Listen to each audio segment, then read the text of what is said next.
আজকের খুতবায় আমি আপনাদের সাথে এমন কিছু গুরুত্বপূর্ণ পাঠ শেয়ার করতে চাই যা আমার বারবার স্মরণে আনা দরকার এবং আমি বিশ্বাস করি আপনাদেরও দরকার। আদম আলাইহিস সালামের ঘটনায় আল্লাহ যা তুলে ধরেছেন সেখান থেকে বিশেষ করে ইবলিসের কিছু ব্যাপার আমি আপনাদের সাথে শেয়ার করতে চাই আজকে।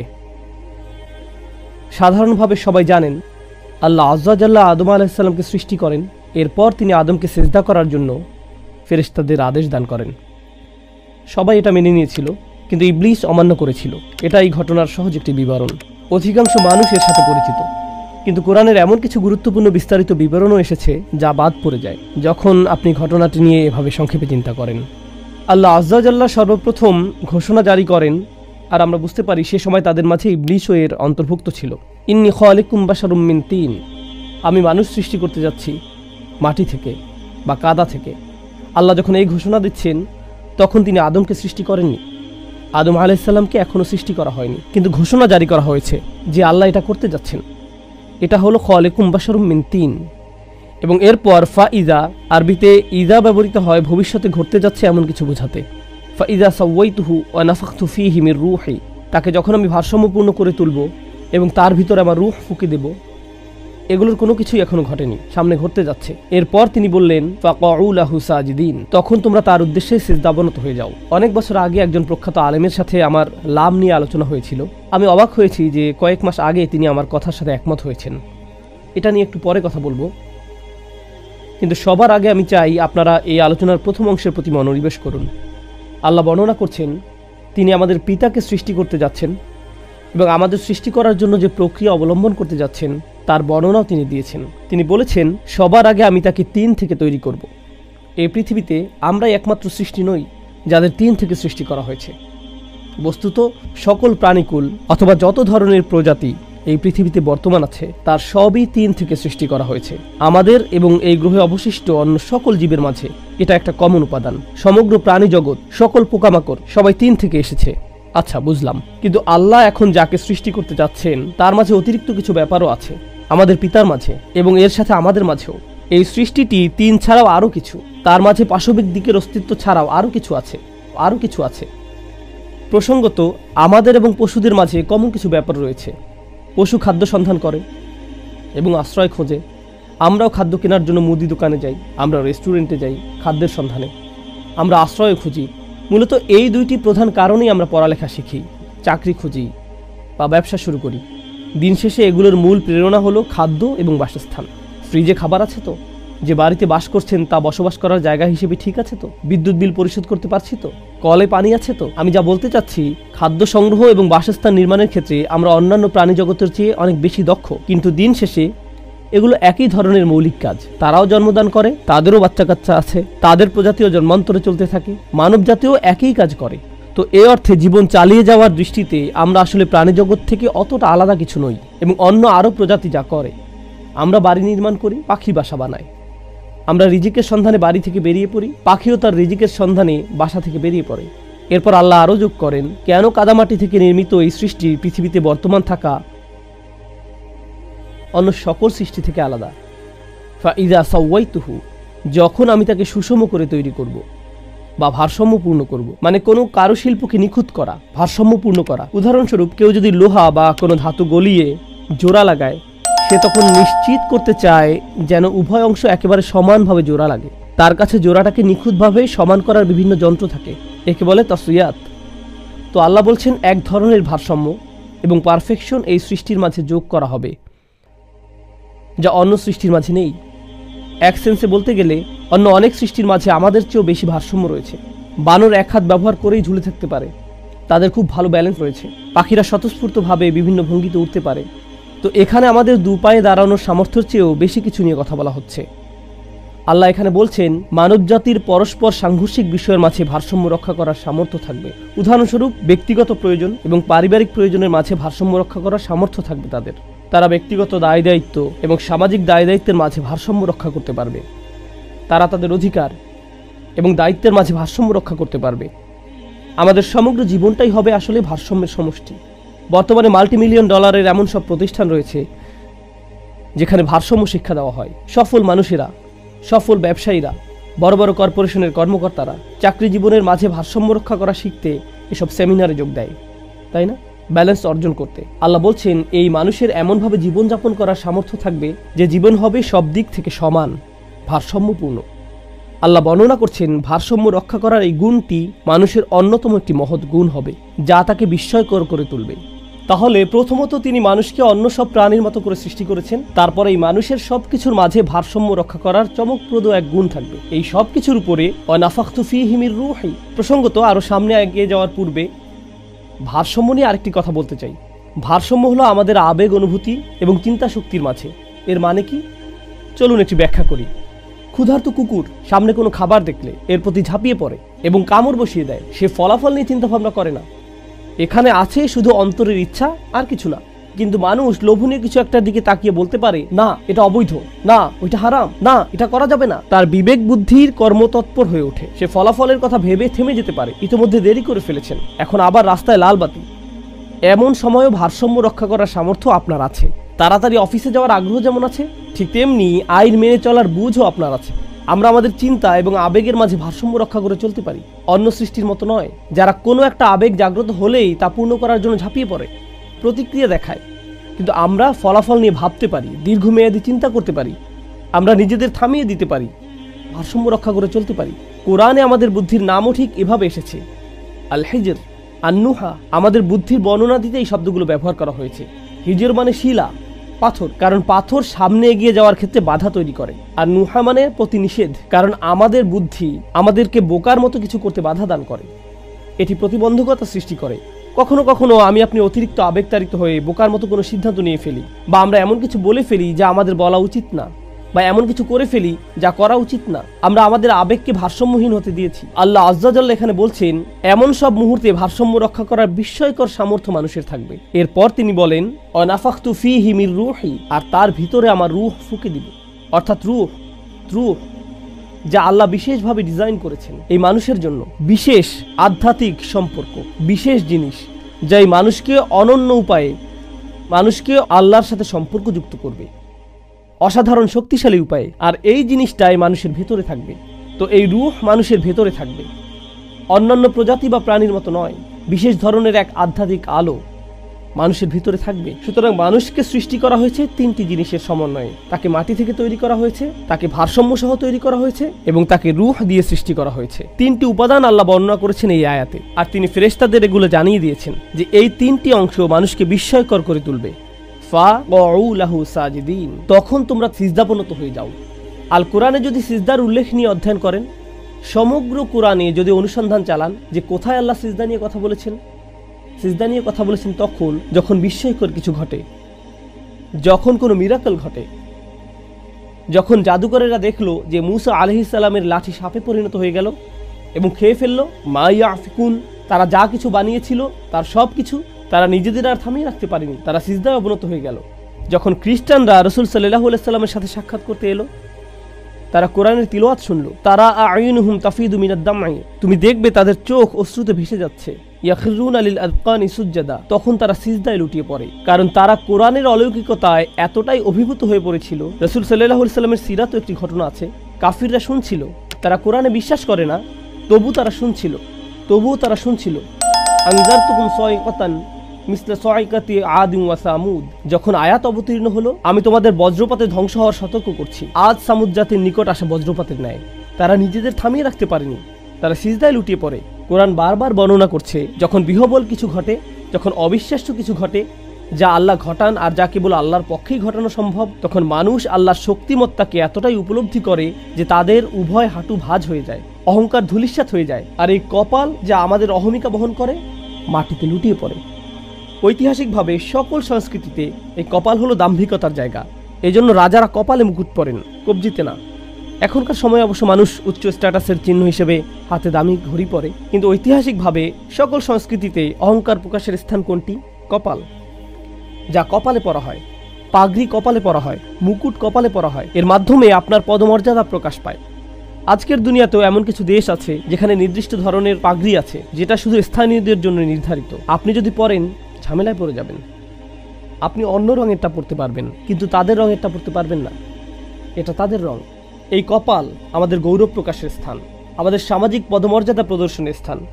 এই সমস্ত কিছু মাটি হয়ে যায় যখন আপনি আল্লাহর ক্ষমতা উপলব্ধি করতে পারেন তখন সাথে সাথে সিজদায় লুটিয়ে পড়েন। কোরআন এই ব্যাপারটাই বারবার তুলে ধরেছে। আল্লাহ এখানে সমস্ত ফেরেশতাদের নিকট দাবি জানাচ্ছেন। ফেরেশতাদের একটা ব্যাপার মনে রাখা গুরুত্বপূর্ণ, ফেরেশতারা যে শুধু দৃশ্যমান বাস্তবতা দেখতে পায় তাই নয়, তারা তো অদৃশ্য জগতের এক সৃষ্টি, যা আমাদের নিকট অদৃশ্য, যেমন আল্লাহর আরশ, আমাদের নিকট যা অদৃশ্য যেমন জিন জাতি, আমাদের নিকট যা অদৃশ্য যেমন মহাবিশ্বের গোপন বিষয়। এর অনেক কিছুই ফেরেশতারা দেখতে পান। তারা আকাশগুলোর ভিতর দিয়ে ভ্রমণ করেন। তো আমরা হয়তো একটি পর্বত দেখে চমৎকৃত হয়ে যাই, বা সমুদ্র দেখে, বা ঝর্ণা দেখে দৃশ্যমান জগৎ আমাদের অভিভূত করে ফেলে। কেউ যখন মহাবিশ্ব নিয়ে অধ্যয়ন করে আর ইলেকট্রন মাইক্রোস্কোপ দিয়ে দেখে, তারা দৃশ্যমান মহাবিশ্বের বিশালতা দেখে হতভম্ব হয়ে যায়। ভাবতে পারেন, দৃশ্যমান মহাবিশ্বের সাথে সাথে যারা অদৃশ্য জগৎ দেখছেন, আল্লাহ যা করেন তা দেখে কতটা অভিভূত তারা। উপরন্তু তারা আল্লাহর সাথে যোগাযোগ করতে পারেন। আল্লাহ সরাসরি ফেরেশতাদের সাথে কথা বলেন। তাদের আল্লাহর সাথে উভয় দিক থেকে যোগাযোগ আছে। আর আল্লাহ তাদেরকে বলছেন, এই সৃষ্টিটি এতই বিস্ময়কর যে সুবিশাল মহাবিশ্ব তিনি সৃষ্টি করেছেন, যত কিছু তিনি রেখেছেন, এই অত্যাশ্চর্য দৃশ্যমান এবং অদৃশ্য কাউন, তিনি বলছেন এই সব কিছুর মাঝে এই একটি সৃষ্টি এতই শক্তিশালী যে তোমাদের প্রত্যেকেরই বিস্ময় অভিভূত হয়ে যাওয়া উচিত তিনি যেভাবে আদমকে সৃষ্টি করেছেন তা দেখে, যে তোমরা সিজদায় লুটিয়ে পড়ো। তোমাদের হতভম্ব হয়ে যাওয়া উচিত আল্লাহর এই অত্যাশ্চর্য সৃষ্টি দেখে, হতভম্ব হয়ে যাওয়া উচিত। এবং এর ফলে আল্লাহর সকল ফেরেশতা, ফাসাজাদাল মালাইকাতু কুল্লুহুম আজমাউন, তাদের সবাই একসাথে সিজদায় লুটিয়ে পড়ল। ব্যাপারটা হলো, যখন মুসা আলাইহিস সালামের লাঠি দিয়ে মিরাকল ঘটল, তখন কয়েকজন জাদুকর সিজদায় লুটিয়ে গেল। যখন কিছু মানুষ কোরআন শুনল, কিছু অবিশ্বাসী সিজদায় পড়ে গেল, বা কিছু খ্রিস্টান সিজদায় পড়ে গেল।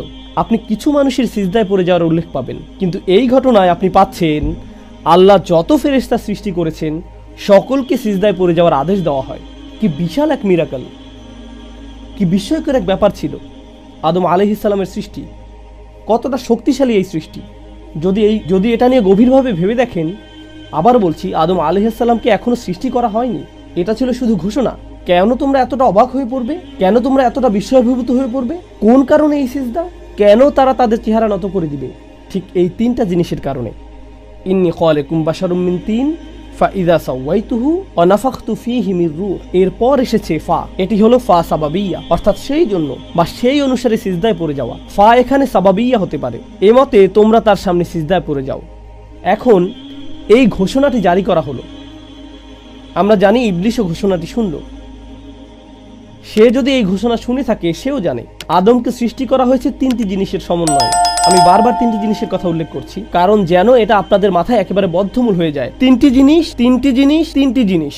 আর আমরা জানি আল্লাহ আমাদের বলছেন, যখন সে সিজদা করতে অস্বীকৃতি জানালো, সে আল্লাহর দিকে ফিরে এভাবে বলেনি, খলাকতানি মিন নারিন ওয়া খলাকতাহু মিন তিনিন ওয়া সাওয়াইতাহু ওয়া নাফাখতা ফীহি মির রূহিকা। সে এটা বলেনি। সে শুধু বলেছিল, আপনি আমাকে আগুন থেকে সৃষ্টি করেছেন, তাকে কাদা থেকে সৃষ্টি করেছেন। এটা শুধু তিনটা বিষয়ের একটা মাত্র। আরো দুইটি জিনিস তো বাকি আছে। সে বাকি দুইটা সম্পর্কেও সে জানতো। সে তাসবিয়াহ তথা মানুষের ভারসাম্য সম্পর্কে জানতো। সে মানুষের ভেতরে ফুঁকে দেওয়া রূহ সম্পর্কেও জানতো। কিন্তু ইবলিস আল্লাহর নিকট অভিযোগ করার সময় এমনভাবে অভিযোগ করলো যেন বাকি দুইটা সম্পর্কে সে অজ্ঞ। কিন্তু সে জানে, তার পূর্ণ জ্ঞান ছিল। এই গুরুত্বপূর্ণ বিষয়টা আমি এই সংক্ষিপ্ত খুতবায় তুলে ধরতে চাই। তো আদম আলাইহিস সালামের ঘটনায় শত শত শিক্ষা রয়েছে, কিন্তু আশা করছি আমি এই একটি শিক্ষা ব্যাখ্যা করার ক্ষেত্রে কিছুটা ন্যায় বিচার করতে পারবো। আমি চাই এই শিক্ষাটা আপনারা আজ নিয়ে যাবেন। আর তা হলো, বাকি দুইটি বিষয় অস্বীকার করার কারণ হলো, সে যদি অবশিষ্ট দুইটি বিষয় স্বীকার করে নেয়, তাহলে তাকে স্বীকার করতে হবে মানুষ আসলে আল্লাহর এক বিস্ময়কর সৃষ্টি। কিন্তু সে যদি শুধু কাদার কথা স্বীকার করে, সে যদি শুধু মাটির কথা স্বীকার করে, তাহলে আদম এবং একটি ঘোড়ার মাঝে আর কি পার্থক্য আছে? আদম এবং একটি গরু বা বানরের মাঝে কি আর এমন পার্থক্য আছে? তারা আহার করে, সেও আহার করে। তারা আশ্রয় খোঁজে, সেও আশ্রয় খোঁজে। তারও বাচ্চা কাচ্চা আছে। সে শুধু একজন আরো উন্নত এক প্রাণী, এটাই সব। সে দুই পায়ে দাঁড়াতে পারে, তো কি হয়েছে? এটা আর বড় কিছু নয়। সে শুধু আরো বিকশিত এক প্রজাতি, তার মাঝে অতিরিক্ত আর কিছু নেই, তার মাঝে বৃহত্তর অস্তিত্বের কিছু নেই। অতএব ইবলিস ইচ্ছা করেই আমাদের অস্তিত্বের দুইটি গুরুত্বপূর্ণ উপাদানকে অস্বীকার করে। তিনটার মধ্যে দুইটাকে সে জেনে শুনে অস্বীকার করে। সে যদি এই দুইটা স্বীকার করে নেয়, তাহলে আল্লাহর এই বিস্ময়কর সৃষ্টির শ্রেষ্ঠত্ব তাকে স্বীকার করে নিতে হবে। এখন সে মানব জাতিকে ঘৃণা করে। আমাদেরকে এই পদমর্যাদা দেওয়ার কারণে সে আল্লাহকে দোষারোপ করে। আল্লাহকে দোষারোপ করে। সে শপথ করে যে শুধু আদম আলাইহিসসালামকেই সে ব্যর্থ দেখতে চায় না, কারণ যদি তুমি আদমকে ঘৃণা করো আর আদমকে তুমি জান্নাত থেকে বিতাড়িত করতে পেরেছো, তখন তো তার এমন হওয়ার কথা, যাক আমি এখন ভালো ফিল করছি, আমার এখন ভালো লাগছে। কিন্তু না, সে ফোন দিয়ে আটলো, এখন আমি আদমের সন্তানদের ধরবো, আমি তার পরিবারকে ধরবো, এরপর পরবর্তী প্রজন্মগুলোকে। সে এভাবে বারবার বারবার বারবার মানব জাতিকে ধ্বংস করতে লাগলো। তবুও তার অন্তরে প্রতিশোধের আগুন একটুও কমেনি। প্রতিশোধ নেওয়ার পরেও তার সন্তুষ্টি আসেনি, বা ধ্বংস করার পরেও তার অন্তর শান্ত হয়নি। তো এখন ব্যাপারটা হলো, কিভাবে সে মানব জাতিকে ধ্বংস করে? সে আমাদের ধ্বংস করতে অনেক কিছু করে। তার কর্মপদ্ধতির মাঝে অন্যতম একটি হলো, এখন আমি আমার খুতবার মূল বিষয়বস্তু নিয়ে কথা বলতে যাচ্ছি। এই প্যাসেজ থেকে যে জিনিসটা আমরা শিখতে পারি, যে কোরআনের এই আয়াতগুলো থেকে, তা হলো ইবলিস চায়নি মানুষ কোনোদিন মূল্যবান কিছু হিসেবে স্বীকৃতি পাক। তার সবচেয়ে বড় সফলতা, তার সবচেয়ে মহান সফলতাগুলোর একটি হলো, সে যদি আমাদের বোঝাতে সক্ষম হয় আসলেই আমাদের কোনো দাম নেই, স্বমূল্য তথা নিজেকে দাম দেয়া, মানুষ হিসেবে নিজেকে সম্মান দেয়া আজকের দুনিয়ার অন্যতম একটি বড় সংকট। সমাজবিজ্ঞানের জগৎ, মনোবিজ্ঞানের জগৎ এবং সমগ্র দুনিয়ার পরিবারগুলো আজ এমন মানুষদের নিয়ে মহা সংকটে আছে, যারা নিজের মাঝে কোনো মূল্য খুঁজে পায় না। আসলেই আমাদের কোনো দাম নেই।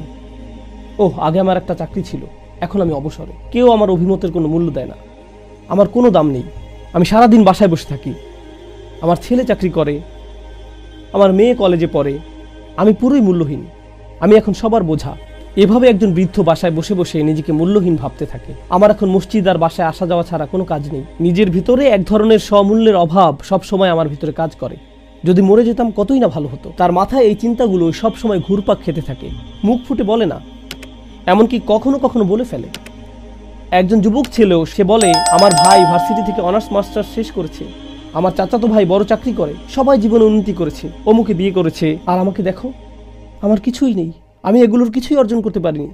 আমি জীবনে অনেক সময় নষ্ট করেছি, আমার এটা করা উচিত ছিল, ওটা করা উচিত ছিল, সবাই বলছে আমি জীবনে পরাজিত, আমি তো সত্যিই পরাজিত। ইবলিস চায় মানুষজন আপনাকে এমন সব কথা বলুক, আশেপাশের মানুষেরা তারা এমন সব কথা বলবে যার ফলে আপনার নিজেকে মূল্যহীন মনে হবে। আর ওই মানুষগুলো এমনকি বুঝেও না যে তারা এই ক্ষতিটা করছে, এটা তাদের মাথায়ও আসে না। কিন্তু তাদের এই কথাগুলো আপনার জীবনে ব্যাপক প্রভাব ফেলছে। আপনি তখন ভাবতে শুরু করেন, সম্ভবত আমার কোনো দাম নেই। একবার যখন এভাবে নিম্নমানের আত্মসম্মানে ভোগেন, নিজেকে যথাযথ মূল্য না দিয়ে থাকেন, তখন সব সময় মনে হবে একমাত্র যে উপায়ে আমি কিছুটা মূল্য পেতে পারি তা হলো যদি অন্য কেউ আমাকে দাম দেয়, আমার কোনো কিছুতে যদি অন্য কেউ সমর্থন দেয়, তবেই আমার কিছুটা দাম আছে। তাই আমি কি করব? আমি নিজের একটা ছবি তুলব, তারপর সব ফিল্টার অনেকবার পরিবর্তন করে অনলাইনে পোস্ট করব, তারপর অপেক্ষা করব কেউ যদি লাইক দেয় বা লাভ চিহ্ন দেয়, অন্ততপক্ষে মাশাআল্লাহ বা কোনো একটা কমেন্ট। কারণ কেউ যদি দেয়, যাক আমার কিছুটা দাম আছে। আচ্ছা এখন কি করব? আমার তো দাম দরকার, কারণ আমি আবার মূল্যহীন হয়ে পড়ছি। আমি গত 2 দিনে কিছুই পোস্ট করিনি, আমাকে আবার শুরু করতে হবে। আমি আবার নিজেকে মূল্যবান মনে করতে চাই। নিজের মাঝে যদি নিজের মূল্য খুঁজে না পান, তখন আপনি নিজের মূল্য কোথায় খুঁজবেন? অন্য কোথাও, অন্য কারো কাছে। সব সময় অন্য কারো সমর্থনের আশায় থাকেন, সব সময় অন্য কারো প্রশংসার সন্ধানে থাকেন। তুমি তো কিছু বললে না, তোমার কি মনে হয় আমার কি করা উচিত? এই ব্যাপারে তোমার কি মনে হয়? এই ব্যাপারে তোমার কি কি অভিমত আছে? সব সময় আরেকজনের মতামত তালাশ করে বেড়ান, কারণ এছাড়া নিজের কোনো দাম নেই। আবার নিজের ব্যাপারে ভয় পেয়ে যান। আপনার আত্মসম্মান যদি খুব নিম্নমানের হয়, তখন নিজের অধিকারগুলো আদায় করার জন্য সাহস খুঁজে পাবেন না। মানুষ আপনার সাথে অন্যায় এবং অপমানমূলক আচরণ করলেও মনে মনে ভাববেন, আমি তো এমন আচরণেরই যোগ্য, আমি তো এমনিতেই আবর্জনা, এর চেয়ে খারাপ আচরণ পাওয়ার যোগ্য আমি। আরও খারাপ ব্যাপার হলো, ইবলিস আপনার আশেপাশের মানুষদের কাছে এসে বলবে, তাকে অমুক কথাটা বলো, আমি একটা কুকুরের সাথেও এর চেয়ে উত্তম আচরণ করি, কিন্তু তুমি তো এর থেকেও মন্দ আচরণ পাওয়ার যোগ্য, তাই আমার এতটুকু আচরণেও তোমার খুশি হওয়া উচিত, তোমার নিজেকে ভাগ্যবান মনে করা উচিত। বারবার এমন কথা শুনতে থাকলে কি হয়? আপনিও এগুলো মেনে নিতে শুরু করেন। কারণ মানুষ শুরুতে কিছু একটা প্রত্যাখ্যান করলেও যথেষ্ট সময় ধরে এগুলো শুনতে থাকলে এক সময় এর দ্বারা প্রভাবিত হতে শুরু করেন। আপনি তখন নিজেকে ওইভাবে দেখতে শুরু করেন। আপনি তখন শুধু অন্যদের প্রতি নয়, নিজের প্রতিও এক ধরনের ঘৃণা জন্মাতে শুরু করেন। নিজের প্রতি রাগ সবসময় এমনভাবে প্রকাশ পায়, আমার মতামতের কোনো দাম নেই, সবার মতের দাম আছে, আমার কথার কোনো মূল্য নেই, সবার কথার মূল্য আছে, আমার উপস্থিতি একটা বোঝাস্বরূপ, আমার কাউকে কিছু দেওয়ার নেই। নিজেকে নিয়ে যদি এভাবে ভাবতে শুরু করেন তাহলে এটা আপনার উপর শয়তানের বিশাল এক বিজয়। কারণ শয়তান তখন বলে, আমি তো ঠিক এটাই বলেছিলাম সব সময়, মানুষ শুধুই কাদামাটি, তাকে দেখো কোথায় তার ভারসাম্য, কোথায় তার রূহ। আর আল্লাহ কি করলেন? আমি আর আপনি এই পৃথিবীতে আসার আগেই আমাদের পিতাকে যা দেয়া হয়েছিল তার সন্তান হিসেবে আমাদেরকেও সেগুলো দেয়া হয়েছে। 3টি জিনিস, মাটি থেকে আমাদের শরীর, তাসবিয়া তথা ভারসাম্য, এবং আমাদের রূহ। আল্লাহ তার সকল সৃষ্টির উপর আমাদের সম্মানিত করেছেন। সকল সৃষ্টি আমাদেরকে আল্লাহর একটি মিরাকল হিসেবে দেখে। সকল সৃষ্টি আমাদেরকে আল্লাহর একটি মিরাকল হিসেবে দেখে। সকল ফেরেশতাদের সিজদা পাওয়ার যোগ্য। আল্লাহর এক সম্মানজনক সৃষ্টি, আল্লাহর এক আশ্চর্যজনক সৃষ্টি। তো এখন মহাবিশ্বের ফেরেশতারা আপনাকে দেখে মুগ্ধ, কিন্তু আপনি নিজের মাঝে মুগ্ধ কিছুর অস্তিত্ব খুঁজে পান না। নিজেকে আপনার মূল্যহীন মনে হয়। আল্লাহ কোরআনে বলছেন, ওয়ালাকাদ কাররামনা বানি আদম, আর আমি তো আদম সন্তানদের সম্মানিত করেছি, আমি তো আদম সন্তানকে মর্যাদা দান করেছি। জানেন এই আয়াতটি আমাকে কি শিক্ষা দিচ্ছে? অন্য কারো কাছে আমাকে নিজের মূল্য খুঁজতে হবে না। কাজটি আমি ভালোভাবে সম্পাদন করেছি কিনা সেটা আমাকে চেক করে দেখতে হবে। তরকারিটা ভালোভাবে রান্না করেছি তো? এই শিক্ষাটিকে কিভাবে নেবেন না জানেন? আমার কারো অভিমতের এখন আর কোনো দরকার নেই। এখন আমি আমার বাসায় যাব আর সব লবণ তরকারিতে ঢেলে দেব, তারপর রান্না করব। রান্নাটা কেমন হয়েছে কারো অভিমতের আমি কোনো পরোয়া করি না, কারণ আল্লাহ আমাকে সম্মানিত করেছেন। আমি এটা বলছি না, আমি কোনোভাবেই এই শিক্ষাটা দিচ্ছি না। আমাদের অবশ্যই পরস্পরের কাছ থেকে সংশোধন দরকার। প্রসঙ্গত, যখন নিজেকে মূল্যবান মনে করবেন তখন সমালোচিত হলে অপমানিত বোধ করবেন না। যখন সত্যিকার অর্থে নিজেকে সম্মান দিতে শিখবেন তখন উপলব্ধি করবেন যে কেউ যদি আমার সমালোচনা করে বলে, এই যে ভাই আপনি এটা ভুল বলছেন, আপনার অমুক ব্যাপারটা আরো ভালো হওয়া দরকার, অথবা ওইটা আরো ভালো হতে পারত, তখন তারা আসলে আমার উপকার করছে। আমার কাছে মনে হচ্ছে না যে আমি অপমানিত হয়েছি। কারণ আমার যদি খুব নিম্নমানের আত্মসম্মান থাকে তখন সমালোচনাকে মনে হয় আমাকে যেন আরো নিচে নামিয়ে দেওয়া হলো। কিন্তু আপন অন্তরে যদি নিজের দাম থাকে তখন এমন অনুভূতি আর তৈরি হয় না। তখন সংশোধন এবং সমালোচনাকে আপনি সুযোগ হিসেবে দেখবেন, আরো উত্তম হওয়ার একটা সুযোগ। এটাকে তখন আর অপমান মনে হবে না। এটা হলো সমীকরণের একটা দিক। আমরা নিজেদের মূল্য প্রদান করি, কিন্তু ইবলিশের কাছে আরো কৌশল আছে। খুতবার শুরুতে আমি ভারসাম্য নিয়ে কথা বলেছি। আল্লাহ আমাদের যে জিনিসগুলো দিয়েছেন তার মধ্যে একটি হলো ভারসাম্য। কিন্তু বর্তমান বিশ্বে অধিকাংশ মানুষ এখন আর বইয়ের মাধ্যমে নিজেদের শিক্ষিত করে তুলতে আগ্রহী নয়, বই পাঠে বা অধ্যয়নে মনোযোগী নয়। প্রকৃতপক্ষে ভিডিও একটা যদি 30 সেকেন্ডের বেশি হয় পরেরটা দেখে, সামনে আগাও। জানেন তারা কি বলে? আমি অনেক গবেষণা করেছিলাম। না, তুমি গবেষণা করছো না, তুমি টিকটক চালাচ্ছ, এর নাম গবেষণা নয়। আমি মনোবিজ্ঞান নিয়ে প্রচুর গবেষণা করেছিলাম। না, তুমি করনি। 3 মিনিটের ইউটিউব ভিডিও দেখার নাম গবেষণা না, তুমি কিছুই অধ্যয়ন করনি। কিন্তু আমরা এখন কয়েক সেকেন্ডের শব্দ শোনায় অভ্যস্ত হয়ে গেছি। তাড়াতাড়ি দ্রুত কিছু শিখতে চাই, ফলে কোনো কিছুর বৈধতাও তাড়াতাড়ি চাই। দ্রুত কিছু শিখতে চাই, কোনো কিছুর বৈধতাও তাড়াতাড়ি চাই। এই সমস্ত সোশ্যাল মিডিয়ার পরিবেশে এখন যা হয় যে একটি বিষয় বারবার চোখের সামনে এসে পড়ে, আত্মানুরাগ, নিজের দাম, আত্মসম্মান, যা নিয়ে আমি এখন কথা বলছি। কিন্তু এই ব্যাপারটা নিয়ে আপনি বাড়াবাড়ি করতে পারেন। তুমি অসাধারণ, তুমিই সেরা, নিজেকে বিশ্বাস করো, তুমি তুমি নাফসুক নাফসুক। আপনিও তখন আমি নিজে, এভাবে নিজেকে নিয়ে আচ্ছন্ন হয়ে পড়ে থাকতে পারেন। কিছু কিছু পিতামাতারা বাচ্চাদের এমন বানিয়ে ফেলেন, তুমিই সেরা, তুমিই শ্রেষ্ঠ, সব সময় তুমিই হলে রাজকন্যা। 4 বছরের ছোট মেয়েকে বলে, তুমি আমার রাজকন্যা, অন্য সবাই অসুন্দর, তুমিই সেরা সুন্দরী। এরপর এই ছোট বাচ্চাটা একটা দৈত্যে পরিণত হয়। স্কুলে গিয়ে বলে, শোনো সবাই, রাজকন্যা চলে এসেছে, সবাই আমার আংটিতে চুমু দাও।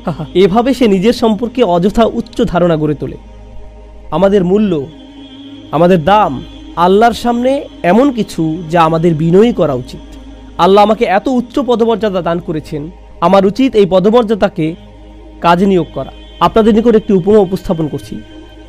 কল্পনা করুন, নিজের উপর কোনো আস্থা ছিল না আপনার, আপনাকে অতটা যোগ্য মনে করেননি, কিন্তু তবু একটা চাকরির জন্য আবেদন করলেন। এমনিতেই আবেদন করলেন, মনে মনে বলছেন, আমি নিশ্চিত ওরা আমাকে নিবে না। কিন্তু ওদের কাছ থেকে একটা কল এলো, ওরা আপনাকে নির্বাহী পদে নিয়োগ দিতে চায়, অনেক উপরের পদে। আপনি তো নিজের সম্পর্কে জানেন, আমি এই চাকরির জন্য মোটেই যোগ্য না। কিন্তু যাই হোক, ওই পদে আপনার নিয়োগ হয়ে গেল। আমি চাই আপনারা এটা নিয়ে চিন্তা করুন। আমি নিজেও চিন্তা করতে চাই। আমার মাথায় তখন কোন চিন্তাগুলো ঘুরপাক খাচ্ছে? আমি কি ভাবছি? হ্যাঁ, বস এসে গেছে, সবাই সাবধান হও, ওইটা আমার চেয়ার। নাকি ভাবছেন আমাকে এত বড় এক পদ দেওয়া হলো, নিজের ভালো চাইলেই তাদের প্রত্যাশা অনুযায়ী আমার কাজ করা উচিত, ব্যাপারগুলো দ্রুত বুঝে নেওয়া উচিত, নিজেকে দ্রুত খাপ খাইয়ে নেওয়া উচিত।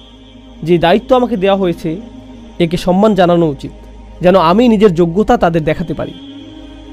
অতএব প্রথমে আপনাকে পদমর্যাদা দেওয়া হয়েছে, এমনকি নিজের যোগ্যতার প্রমাণ দেওয়ার আগেই বিশুদ্ধ দৃষ্টিভঙ্গি হবে আমাকে তাদের প্রত্যাশা অনুযায়ী কাজ করতে হবে। ভালো লাগুক বা না লাগুক, আমার জন্য উত্তম হবে কাজে নেমে পড়া। বুঝতে পারছেন? এর উল্টোটা হবে, নিজের যোগ্যতার প্রমাণ না দিয়েই কেউ যদি পদটি পেয়ে যায়, এরপর বলে এখন কি আর কিছু করতে হবে, আমি তো পদটা ইতিমধ্যে পেয়েই গেছি, এখন আমি এমন সবার দিকে নিচু দৃষ্টিতে তাকাতে পারি যারা এই পদ পায়নি। ওরা যেমন বলে আসলটা বানানোর আগ পর্যন্ত নকলটা দিয়ে চালাও। এটা তো আর এভাবে কাজ করে না, এটা মূলত দাম্ভিকতা সুলভ আচরণ।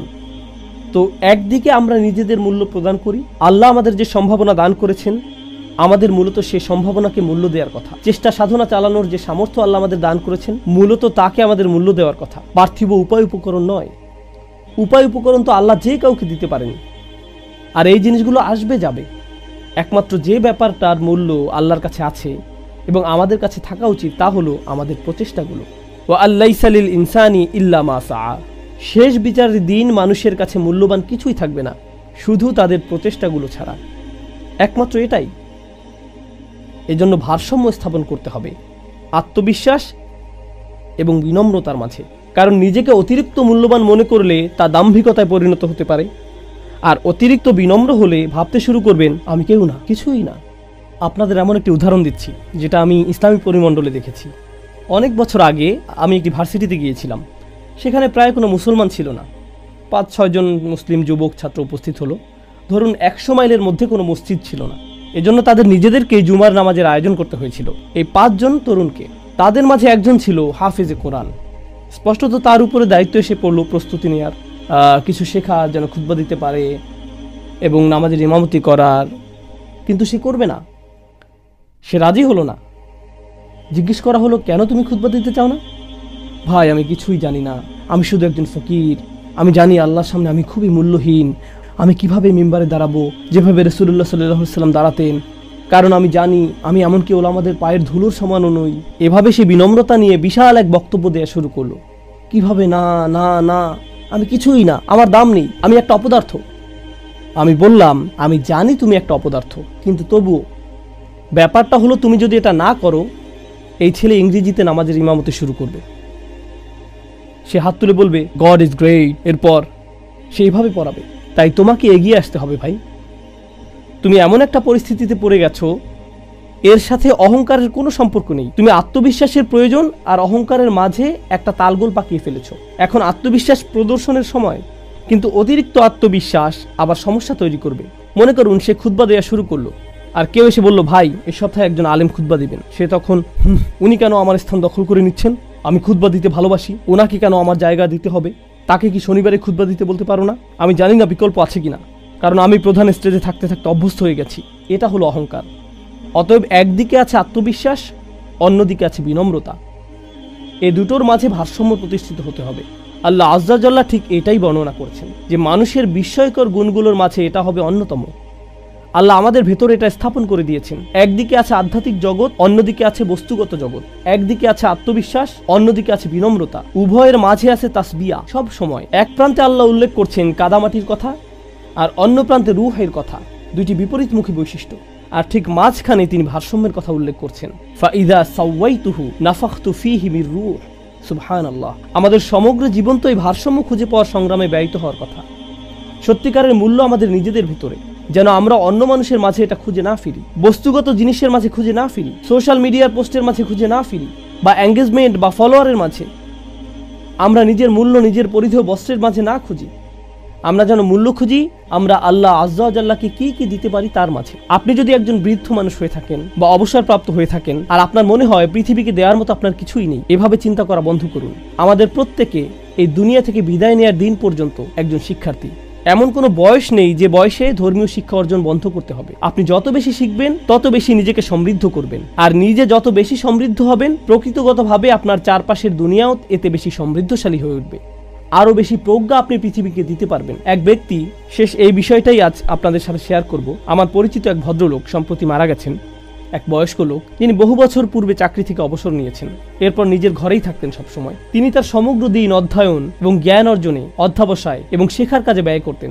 যখন তিনি পরপারে চলে গেলেন, তার সন্তানেরা, তার তো আর চাকরি ছিল না। যদি ওনার দিকে দুনিয়াবী দৃষ্টিতে তাকান, উনি ছিলেন পরিবারের জন্য অর্থনৈতিক বোঝা স্বরূপ। তাকে নিয়ে আমরা কি করব, কে তার যত্ন নিবে। কিন্তু পক্ষান্তরে উনি যখন মারা গেলেন, ওনার ছেলেমেয়েরা, ওনার নাতি নাতনিরা, তারা সবাই ওনার কোন কোন ব্যাপারগুলো স্মরণে আনত, যে বিষয়গুলো তিনি পড়তেন এবং সবার সাথে শেয়ার করতেন, যে প্রজ্ঞাপূর্ণ কথাগুলো উনি শেয়ার করতেন, জ্ঞানের এই ছোট ছোট কথাগুলো। আপনি জানেন না, হয়তো তার নাতি নাতনির জীবন পরিবর্তন করে দিতে পারে। আল্লাহ যেমন ইউসুফ আলাইহিস সালাম সম্পর্কে বলেছেন, লাউলা আর রাআ বুরহানা রব্বিহি, ইউসুফ আলাইহিস সালাম সামান্য কিছু উপদেশ শুনেছিলেন তার পিতা ইয়াকুব আলাইহিস সালামের নিকট থেকে। যখন তিনি ছোট ছিলেন, অনেক অনেক বছর ধরে তিনি ইসলামের উপর অটল ছিলেন। তার একমাত্র তারবিয়া ছিল বহু বছর আগে তার পিতার কাছ থেকে শোনা কিছু জ্ঞানগর্ভ কথা, ঠিক না? সুতরাং কোনো ভালো কাজই মূল্যহীন নয়, কোনো ভালো প্রচেষ্টাই মূল্যহীন নয়, কোনো আদম সন্তানই মূল্যহীন নয়। নিজের মাঝে নিজের মূল্য তালাশ করুন, যা আল্লাহ আপনাকে ইতিমধ্যে দান করেছেন। আল্লাহ আজ্জা জাল্লা আমাদেরকে নিজেদের মূল্য বুঝতে সাহায্য করুন, নিজেদের দাম উপলব্ধি করতে সাহায্য করুন, এবং শয়তানকে যেন সুযোগ না দেন আমাকে আপনাকে এমন কেউ হিসেবে দেখার যে মূল্যহীন, অযোগ্য, বা এমন কেউ সবাই যাকে মারিয়ে যাবে অথবা কষ্ট দিবে। আমাদেরকে এই আত্মঘৃণা বন্ধ করতে হবে এবং আল্লাহ যেন এই সমূল্যের চেতনাকে কখনোই অহংকারে পরিণত হওয়ার